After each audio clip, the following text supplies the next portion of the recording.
Hi guys, I am Vivek Shankar. In previous lecture, I discussed about the types of galvanic cell, and today I discuss about the concentration cell. Let's start the topic. Concentration cell. There are two types of concentration cells. पिछले video में मैंने discuss किया था concentration cell क्या होता है. एक बार फिर से बता देता हूँ कंसंट्रेशन क्या होता है. कंसंट्रेशन सेल क्या है? Cell in which the flow of electron and current occur due to difference in the concentration of both half cells, electrode and electrolyte. So guys concentration जो सेल्स होते हैं वो दो टाइप के होते हैं. पहला होता है electrolyte concentration cell. Electrolyte are at different concentration. जैसे एग्जांपल मैं आपको लेके बताता हूँ कि मान लीजिए मैंने जिंक का इलेक्ट्रोड एनोड हाफ सेल लिया और जिंक का कैथोड हाफ सेल लिया, बट दोनों का जो कंसंट्रेशन है इलेक्ट्रोलाइट का वो मैंने डिफरेंस लिया. एक जगह लिया है C1 मोलर कंसंट्रेशन, एक जगह लिया है बेटा C2 मोलर कंसंट्रेशन. अब देखते हैं एनोड हाफ सेल में क्या होगा. एनोड हाफ सेल में क्या होगा बेटा? एनोड हाफ सेल में ऑक्सीडेशन होगा. जिंक जो होगा वो ऑक्सीडाइज होगा. जिंक क्या कर रहा है बेटे? Zn+2 आयन में जा रहा है और 2 इलेक्ट्रॉन लूज कर रहा है. और इसका जो स्टैंडर्ड ऑक्सीडेशन पोटेंशियल होता है वो कितना होगा बेटा? 0.76 वोल्ट. कितना होता है? 0.76 वोल्ट. अब हम कैथोड की बात करते हैं तो कैथोड में क्या होता है? जिंक. अब यहाँ पर रिडक्शन जिंक का होगा. Zn+2 आयन 2 इलेक्ट्रॉन गेन करके जिंक सॉलिड में कन्वर्ट हो जाएगा. इसका रिडक्शन स्टैंडर्ड रिडक्शन पोटेंशियल जो होगा वो बेटा कितना होगा? वो होगा -0.76 वोल्ट. कितना होगा बेटा? -0.76 वोल्ट. अब गाइस हम क्या करते हैं, यहाँ पर जो सेम उनको कट कर देते हैं. इलेक्ट्रॉन से इलेक्ट्रॉन कैंसिल हो गया, जिंक सॉलिड से जिंक सॉलिड कैंसिल हो गया, बट ये Zn+2 आयन और Zn+2 आयन को मैं कैंसिल नहीं कर सकता बिकॉज दोनों के कंसंट्रेशन डिफरेंस है. एक का कंसंट्रेशन C1 मोलर है, एक का कंसंट्रेशन C2 मोलर है. तो गाइस क्या होगा? Zn+2 of cathode gives Zn+2 ion of anode. तो ई नॉट ऑफ जो सेल निकलेगा वो क्या हो जाएगा बेटा? 0 वोल्ट. मैंने आपको पहले बताया था कंसंट्रेशन सेल में ई नॉट जो होता है सेल वो हमेशा 0 वोल्ट होता है. तो अब मुझे पता चल गया ई नॉट ऑफ सेल कितना है बेटा? 0 वोल्ट है. तो एन का वैल्यू कितना है? क्योंकि number of transfer of electron कितने हो रहे थे बेटा? 2. तो एन का वैल्यू हो गया 2. आप इसमें क्या करते हैं? नस्ट इक्वेशन को अप्लाई करते हैं. तो नस्ट इक्वेशन जैसे अप्लाई करेंगे तो क्या हो जाएगा? E cell is equal to E naught cell minus 0.059 divided by 2 log Zn+2 ion of anode and Zn+2 ion of cathode. तो आप देखिए E cell is equal to 0 क्योंकि ई नॉट सेल तो 0 हो गया. अब 0 -0.03. अब लॉग कंसंट्रेशन ऑफ एनोड और कंसंट्रेशन ऑफ कैथोड. एक चीज मैं आपको बताना चाहता हूँ अगर आप Zn+2 आयन का जो कंसंट्रेशन है वो अगर बढ़ाओगे तो ई सेल बढ़ेगा. ध्यान रखिएगा, अगर इसका कंसंट्रेशन आप बढ़ाओगे तो ई सेल हमेशा बढ़ेगा. ठीक है, तो आज इसी की बेस पे एक क्वेश्चन देखते हैं. क्वेश्चन क्या है बेटा? Above cell will work when. जो ऊपर दिया गया सेल है वो कब वर्क करेगा? जब C1 का कंसंट्रेशन ज़्यादा हो C2 से, या C1 का कंसंट्रेशन C2 के बराबर हो, या C1 का कंसंट्रेशन कम हो C2 से. तो जाहिर सी बात है कि जो C2 का कंसंट्रेशन हो वो अगर ज़्यादा होगा तो ही सेल वर्क करेगा. It mean that third option is my right. And जो फोर्थ ऑप्शन है वो कैन नॉट डिटरमाइन. CND होता है, इसको CND बोलते हैं बेटा. CND यानी कैन नॉट डिटरमाइन. इसी तरीके से दूसरा क्वेश्चन देखते हैं बेटे. दूसरा क्वेश्चन क्या है? देखो इस सेल में इलेक्ट्रोलाइटिक कंसंट्रेशन सेल में क्या है बेटा? इलेक्ट्रोलाइट का जो कंसंट्रेशन है वो डिफरेंट है. ठीक है, इस बात को ध्यान में रखना है. बाकी इलेक्ट्रोड सेम है और ई नॉट सेल भी क्या है बेटा? 0 है. अब वैसे ही बात करते हैं PtH2 बाय H+, है ना, salt bridge H+ bye PtH2. एक तरफ मैंने H+ का कंसंट्रेशन C1 मोलर ले रखा है, दूसरी तरफ C2 मोलर ले रखा है. तो अब एनोड पे क्या होगा? तो मुझे पता है एनोड का EOP निकालने के लिए हम लोग क्या करते थे? +0.059 है ना, pH ऑफ एनोड. याद होगा मैंने आपको SHE में ये बात क्लियर करी है. और कैथोड का अगर देखेंगे ERP निकालने के लिए तो हम लोग क्या देखेंगे? -0.059 pH ऑफ कैथोड. तो जाहिर सी बात है E cell is equal to हो जाएगा EOP प्लस ERP. क्या हो जाएगा? E cell is equal to EOP plus ERP. आगे देखिए, अब देखिए E cell is equal to 0.059 को मैंने कॉमन निकाल लिया. अब क्या बचा मेरे अंदर पास? pH of anode minus pH of cathode. तो बेटा आप ये डायरेक्ट फॉर्मूला यूज कर सकते हो जब आपको गैस आयन हाफ सेल दिया हो और उसमें कंसंट्रेशन हाफ सेल हो, मतलब कंसंट्रेशन सेल हो, कंसंट्रेशन गाल्वनिक सेल हो. तो आप इस फॉर्मूले का यूज करके डायरेक्ट आप क्वेश्चंस को सॉल्व कर सकते हैं. क्या कर सकते हैं बेटा? डायरेक्ट क्वेश्चन को आप क्या कर सकते हैं? सॉल्व कर सकते हैं. चलिए आगे देखते हैं. है ना। Calculate E cell of the following cell, तो आपको जो नीचे दिया गया सेल है इसका आपको ई सेल निकालना है। तो क्या दे रखा है बेटा, PtH2 बाय NaOH, है ना, salt bridge H2SO4 bye PtH2। अब एक तरफ NaOH का कंसंट्रेशन दिया है बेटा 1 मोलर और H2SO4 का कंसंट्रेशन दे रखा है 0.05 मोलर। तो जाहिर सी बात है NaOH का मुझे पीएच वैल्यू निकालना है। क्या निकालना है, NaOH का पीएच वैल्यू निकालना है। तो NaOH की पीएच वैल्यू निकालने से पहले अपन को क्या देखना पड़ेगा, अपन को देखना पड़ेगा कि भाई ये तो इसका तो पीओएच का वैल्यू मुझे पता है, पीओएच का वैल्यू कितना है 0.1, यानी जो पीएच हो जाएगा वो हो जाएगा 1, क्योंकि negative logarithm power of OH minus concentration is equal to होता है पीओएच। तो बेटा इसका वैल्यू आ गया 1। अब इसका पीएच कितना होगा, तो 14 माइनस 1 कितना होगा बेटा 13, इसका पीएच निकल के आ गया। वैसे आप इसका भी पीएच निकाल लीजिए। तो अगर आपको कंसंट्रेशन पता है H प्लस का कंसंट्रेशन कितना है 2 इंटू, क्योंकि 2 H प्लस ये प्रोड्यूस करेगा, तो 2 into 0.05, it means that concentration H plus का इनका कितना हो गया 0.1। It means that pH value कितना हो गया 1, पीएच वैल्यू कितना हो गया 1। अब E cell is equal to 0.059, है ना, डिवाइडेड 13 डिवाइडेड बाय 1। तो अब आप इसमें ये पीएच वैल्यू किसका है बेटा, आपने एनोड का पीएच वैल्यू लिया और एनोड के पीएच वैल्यू को कैथोड के पीएच वैल्यू से घटा दिया, तो आ गया बेटा 12। और 12 का मल्टीप्लिकेशन करोगे 0.059 में, तो आ जाएगा बेटा 0.78 वोल्ट, सॉरी 0.708 वोल्ट। फिर से क्लियर कर लीजिए 0.708 वोल्ट, दैट्स योर आंसर। इस तरीके से आप इस फॉर्मूले का अप्लाई करके आप इस तरीके के प्रॉब्लम्स को आसानी से सॉल्व कर सकते हो। इसके बाद होता है मेरा दूसरा होता है इलेक्ट्रोड कंसंट्रेशन सेल। दूसरा कौन सा होता है बेटा मेरा, electrode concentration cell. In this cell electrodes are at different concentration. इस सेल में क्या होता है बेटा, इलेक्ट्रोड के कंसंट्रेशन डिफरेंट होते हैं, while electrolyte will be same concentration, जबकि इलेक्ट्रोलाइट का जो कंसंट्रेशन होता है वो बिल्कुल सेम होता है। Normally these are used for hydrogen electrode. इसको नॉर्मली हम लोग कहाँ यूज करते हैं, हाइड्रोजन है इलेक्ट्रोड में यूज करते हैं, या गैस आयन हाफ सेल में ये बेसिकली यूज होने वाला होता है electrode concentration cell. In this cell, electrodes are different concentration, but electrolyte are the same concentration. इस केस में क्या होता है बेटा, इलेक्ट्रोड के तो कंसंट्रेशन जो होते हैं वो डिफरेंट होते हैं, बट इलेक्ट्रोलाइट के जो कंसंट्रेशन होते हैं वो सेम होते हैं। जैसे एक एग्जांपल के थ्रू मैं आपको क्लियर करता हूँ, PtH2 bye H plus concentration, है ना, double vertical line H plus by PtH2। तो देखो एक तरफ मैंने इलेक्ट्रोड का कंसंट्रेशन ले रखा है 1 ATM P1 ATM, और दूसरी तरफ ले रखा है मैंने P2 ATM। तो देखिए इसका इलेक्ट्रोड का कंसंट्रेशन अलग है, इस इलेक्ट्रोड का कंसंट्रेशन अलग है, जबकि दोनों आयन का जो कंसंट्रेशन है वो सेम है, वो इक्वल होगा। तो इसलिए मैंने लिखा ही नहीं, क्योंकि वो कैंसिल आउट हो जाएंगे।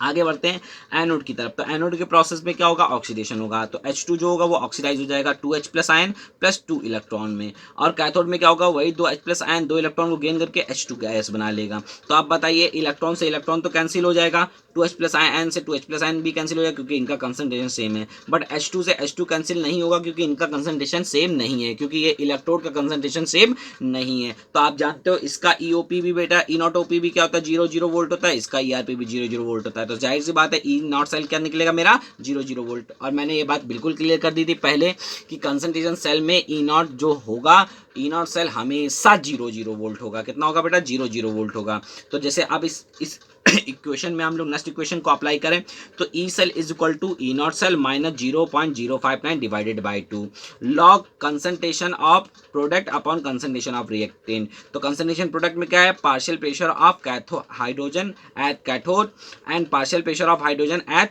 एनोड।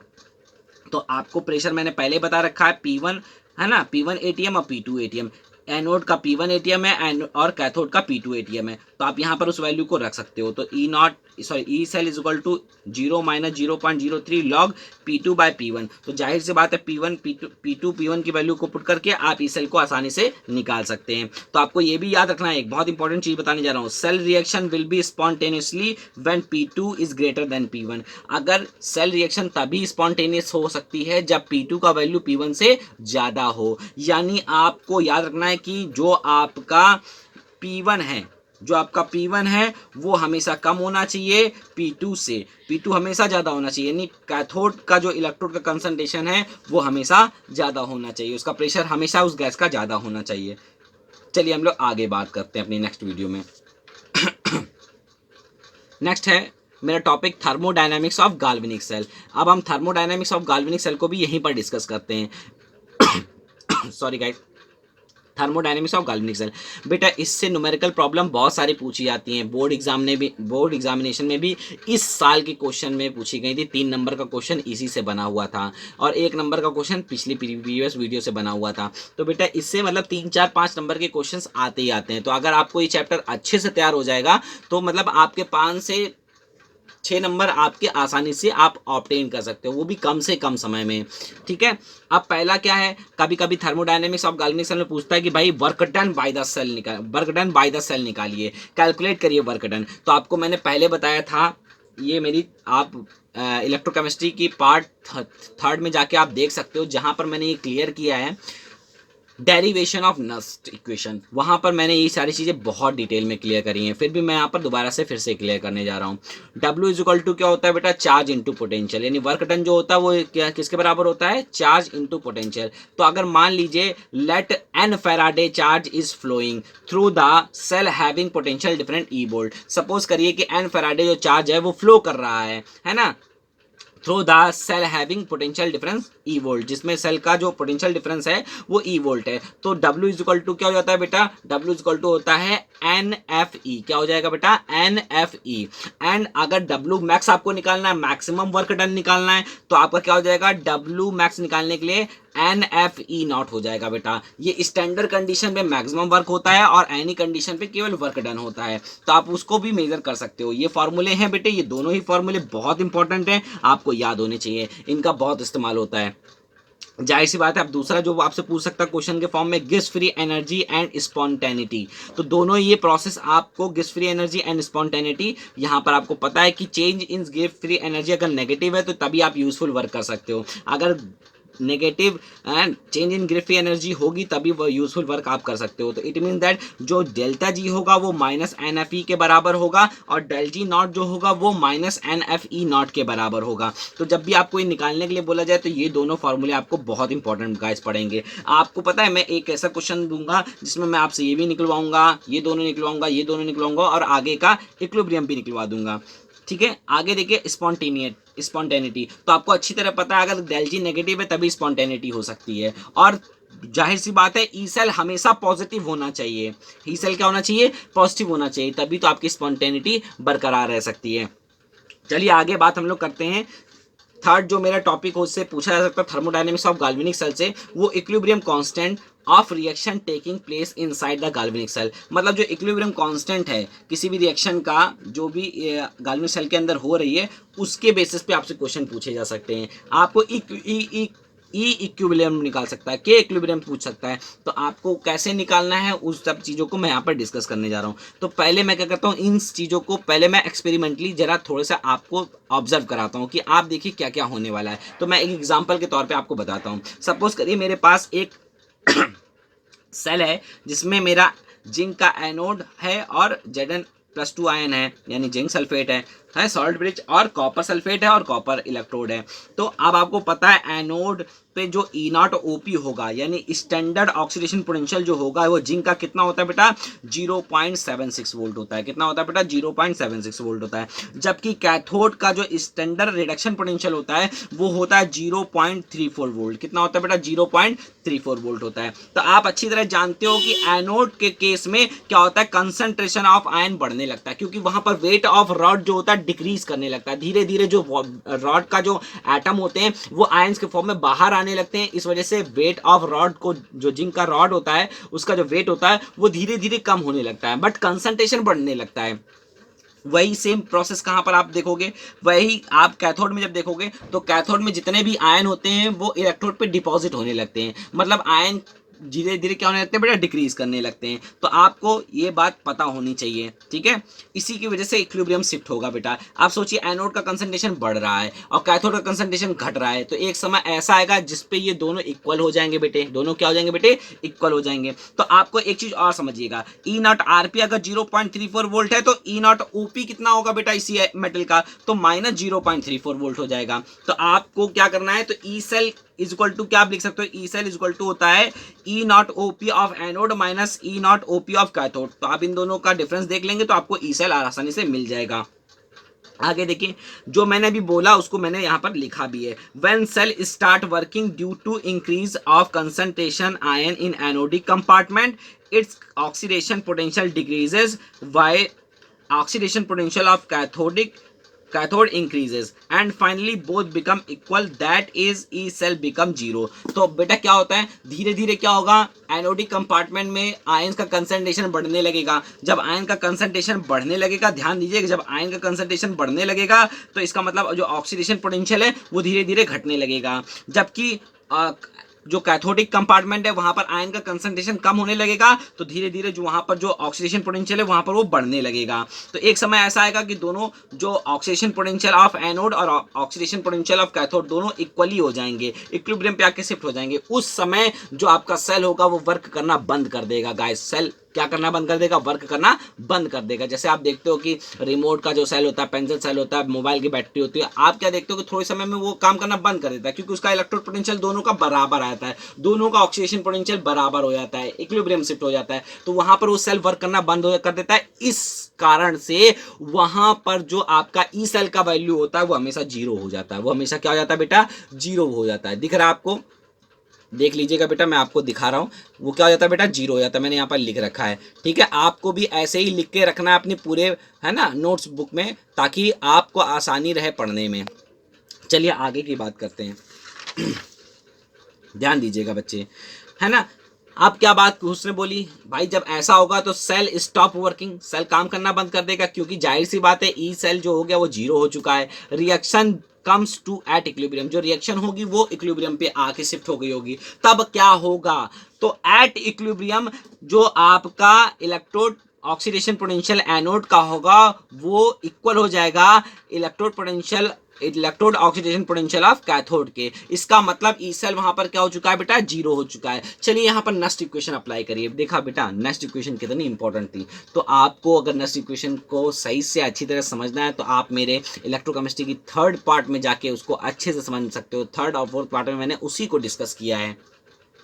चलिए गाइस, आप देखिए नेक्स्ट इक्वेशन को अप्लाई करिए। तो E cell is equal to E naught cell minus 0.059 by N log concentration of product upon reactant. आप देखिए कंसंट्रेशन प्रोडक्ट की जो पावर होगी वो स्टोइचोमेट्रिक कोफिशिएंट में आ जाएगी, वैसे ही रिएक्टेंट की जो स्टोइचोमेट्रिक कोफिशिएंट में आ जाएगी। तो अब हम इसकी जगह क्यू भी रख सकते हैं, क्योंकि इक्विलिब्रियम शिफ्ट हो चुका है तो क्यू आ जाएगा। तब मेरा ई सेल क्या हो चुका है बेटा, जीरो, क्योंकि आपको अच्छी तरह पता है जो इलेक्ट्रोड ऑक्सीडेशन पोटेंशियल एनोड का है वो इक्वल हो चुका है electrode oxidation potential of cathode के।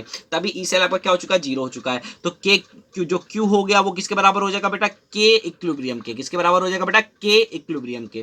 तो अब zero is equal to E naught cell minus 0.059 by N log K equilibrium. तो चलिए इसको और सॉल्व करिए। तो के इक्विलिब्रियम इक्वल टू क्या हो जाएगा, के इक्विलिब्रियम इक्वल टू हो जाएगा N into E naught cell upon 0.059। ये बहुत इंपॉर्टेंट है बेटा। आपको इस तरीके से आप यहाँ पर के जो लॉग के इक्विलिब्रियम है आप उसको निकाल सकते हो। अगर आपसे के इक्विलिब्रियम पूछा जा रहा है तो एंटी लॉग ले लीजिए, वहां पर लॉग हमेशा 10 की बेस में चलता है तो आपको 10 की बेस में रख लेना है एंटी लॉग लेकर। तो क्या हो जाएगा, के इक्विलिब्रियम इज इक्वल टू 10 की power n into E naught cell upon 0.059। ये आपको फॉर्मूला मैंने डायरेक्ट फॉर्मूला आपको बता दिया है, जिससे आप क्या निकाल सकते हो, के इक्विलिब्रियम डायरेक्ट निकाल सकते हो। आप ये फॉर्मूला याद रखिए, तब भी आपका आंसर आएगा। नहीं मानते तो अगले जो मैंने आपको जो क्वेश्चन मैं आपको डिस्कस करने जा रहा हूं उसमें देखिएगा बेटे।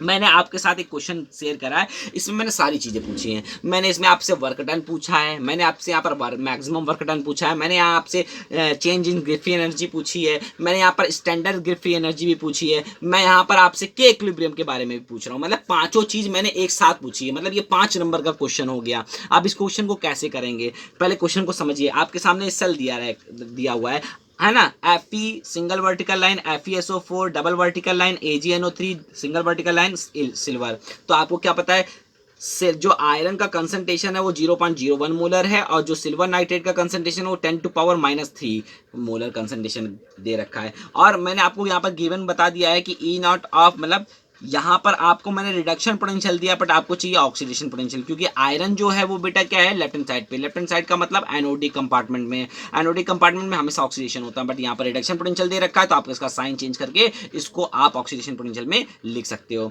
है ना। अब E naught of AG plus by AG दे रखा है, यहाँ पर पहले से रिडक्शन पोटेंशियल दे रखा है, आपको रिडक्शन पोटेंशियल की जरूरत भी है क्योंकि वो कैथोडिक कंपार्टमेंट में है। तो यहाँ पर क्या आ गया बेटा, इसका जो वैल्यू होता है वो 0.8 वोल्ट होता है। अब आपसे पूछ क्या क्या रहा है, आपसे उसने पूछा कैलकुलेट मैक्स, डब्ल्यू मैक्स बताइए, वर्क डन बताइए, है ना, और डेल जी बताइए, डेल जी नॉट बताइए of the cell in the above condition, जो ऊपर दी हुई कंडीशन है इसमें आपको ये सारी चीजें बतानी है। और साथ में दूसरा क्या पूछ रहा है, calculate K equilibrium of the cell reaction, आपसे पूछ रहा है भैया के इक्विलिब्रियम निकाल दीजिए आप आसानी से, तो आपसे वो भी पूछा है। तो सबसे पहले हम क्या करते हैं, सॉल्यूशन को देखते हैं। सॉल्यूशन को देखने से पहले आपको हमेशा याद रखना पड़ेगा कि पहले आपको एनोडिक और कैथोडिक कंपार्टमेंट की रिएक्शन लिखनी पड़ेगी, सारी स्टेप बाय स्टेप। मैं हर बार वैसे ही आपको लिख के दिखाता हूँ ताकि आपको याद हो जाए, लिखते समय भी आप याद कर सकते हो उसको। तो Fe ऑक्सीडाइज हो रहा है, Fe+2 में 2 इलेक्ट्रॉन लूज करेगा, तो इसका जो स्टैंडर्ड ऑक्सीडेशन पोटेंशियल होगा वो कितना है बेटा, 0.4 वोल्ट है। और कैथोडिक कंपार्टमेंट में क्या होगा, सिल्वर एक इलेक्ट्रॉन को गेन करके सिल्वर में आ रहा होगा, इसका मतलब उसका reduction potential, standard reduction potential कितना है बेटा, 0.8 वोल्ट है। अब क्योंकि मुझे यहाँ से इलेक्ट्रॉन को इलेक्ट्रॉन कैंसिल करना है तो 2 का मल्टीप्लाई करना पड़ेगा। जब 2 का मल्टीप्लाई करेंगे तो बेटा इलेक्ट्रॉन इलेक्ट्रॉन कैंसिल होएगा, मगर उसका 2 का मल्टीप्लिकेशन कभी भी उसके स्टैंडर्ड रिडक्शन पोटेंशियल पे नहीं करते हैं, ये मैं पहले भी आपको समझा चुका हूँ। तो आप रिएक्शन को बैलेंस करके पूरी कंप्लीट सेल रिएक्शन लिख लीजिए। ये कंप्लीट सेल रिएक्शन मैंने लिख रखी है, Fe+2Ag plus gives Fe+2 plus silver. अब इसके लिए ई नॉट सेल क्या निकला बेटा, ई नॉट सेल इन दोनों को जोड़ लीजिए, कितना आएगा 1.2 वोल्ट आ गया। एन का वैल्यू भी आपको पता चल गया 2 है, क्योंकि number of transfer of electron कितने हो रहे थे बेटा, 2 हो रहे थे। चलिए आगे बढ़ते हैं। अब आपको क्या निकालना था बेटा, पहले आप बहुत सिंपल से बताइए कि आपको के इक्विलिब्रियम बोला, तो के इक्विलिब्रियम का फॉर्मूला क्या था, 10⁻n into E naught cell upon 0.059, है ना। तो आइए इसी से निकालते हैं। तो अगर आपको के इक्विलिब्रियम निकालना है 2 इंटू 1.2 अपॉन 0.06 बाई 59 को एज्यूम कर लीजिए 6, तो ये लगभग कितने बार जाएगा, 10 टाइम 40 टाइम्स जाने वाला है। तो आंसर क्या आ जाएगा, 10⁻40, दैट्स योर आंसर। क्योंकि बेटा क्या हो जाएगा, 1.2 का मतलब 1.2 को 2 से मल्टीप्लाई करोगे तो कितना आएगा, वो हो जाएगा बेटा 2.4, और 2.4 को अगर डिवाइड करोगे 0.6 से 0.06 से, तो वो अप्रॉक्सीमेटली 40 टाइम्स जाएगा। कितने टाइम जाएगा बेटे, 40 टाइम्स जाएगा। तो आपको 10⁻40 आंसर मिल जाएगा। अब आप क्या निकालना चाहते हो, अब आप निकालना चाहते हो वर्क डन निकालना चाहते हो, मैक्सिमम वर्क डन निकालना चाहते हो, ये सारी चीज़ निकालना चाहते हो तो वो भी निकालते हैं। चलिए, अगर आपको मैक्सिमम वर्क डन निकालना है तो मैक्सिमम वर्क डन के लिए मैंने आपको फॉर्मूला बताया था, क्या बताया था बेटा, NFE0, क्या बताया था, N into F into E not. तो आपको सारी वैल्यू पता है, ई नॉट ऑफ सेल भी पता है। तो 2 इंटू F क्या है बेटा, फैराडे है, तो फैराडे का मतलब कूलाम में उसको लिख लीजिए 96500 कूलाम इंटू 1.2। तो बेटा इसको जब सॉल्व करोगे तो आ जाएगा, है ना, 231600, दैट्स योर आंसर। यहाँ आपका मैक्सिमम वर्क डन निकल चुका है।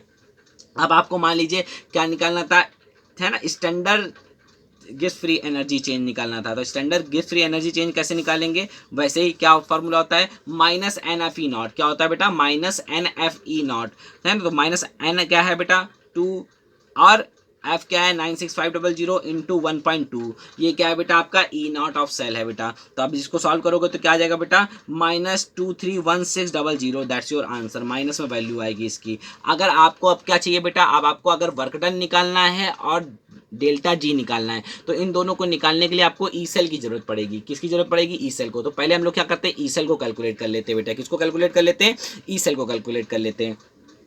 जब बेटा हम लोग ई सेल को कैलकुलेट करेंगे तो कैसे करेंगे वो जरा देख लीजिएगा।